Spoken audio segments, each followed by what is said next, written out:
Raipur Lok Sabha seat से भाजपा प्रत्याशी मंत्री बृजमोहन अग्रवाल ने अभनपुर मंडल के कार्यकर्ताओं से मुलाकात की और उन्हें जीत का मंत्र दिया। साथ ही छत्तीसगढ़ की सभी 11 लोकसभा सीट जीतने की बात कही। इस दौरान हमारे विशेष संवाददाता से उन्होंने क्या कुछ कहा, चलिए आपको सुनवाते हैं।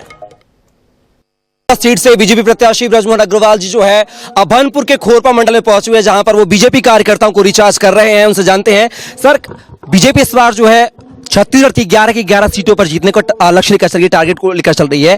कांग्रेस कह रही है कि इस बार 2 से नहीं, हम कम से कम 5 पर विजयी होंगे। क्या लगता है?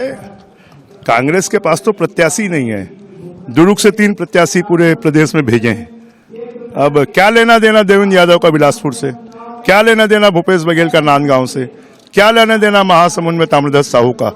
तो जो प्रत्याशी जिस पार्टी को नहीं मिल रहे हैं वो हवा में उड़ रही है। उनको 11 तो क्या, मुझे लगता है 0 भी नहीं मिलेगा। सर भूपेश बघेल जी ने आज एक बयान दिया है कि अगर एक लोकसभा सीट से 375 प्रत्याशियों को उतार दिया जाएगा, ऐसे में चुनाव आयोग जो है ईवीएम से चुनाव नहीं करा पाएगा, बैलेट पेपर से कराएगा, और बैलेट पेपर से कराएगा तो कांग्रेस जीतेगी। उसको लेकर बीजेपी ने शिकायत भी दर्ज कराई है चुनाव आयोग में। तो क्या लगता है, कैसा अगर होगा तो क्या कांग्रेस? भूपेश बघेल जी मुख्यमंत्री रहे हैं, उनको तो संविधान का पालन करना चाहिए। वो लोकतंत्र का मजाक उड़ा रहे हैं। और मैं तो कहता हूं ईवीएम के ऊपर में अविश्वास करना। कर्नाटक में जीते तब आपको ईवीएम याद नहीं आई, आप राजस्थान में जीते तब आपको याद नहीं आई, आप हिमाचल में जीते तब आपको याद नहीं आई। तो ये तो देशद्रोह जैसा, चुनाव प्रक्रिया के ऊपर में इस प्रकार की बात करना, ये देशद्रोह से कम नहीं है।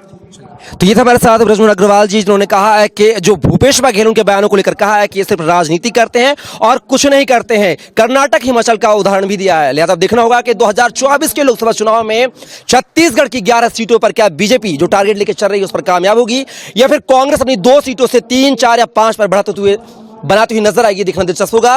कैमरा पर्सन इकराम के साथ मैं कपिल मिश्रा, NH 24/7 रायपुर।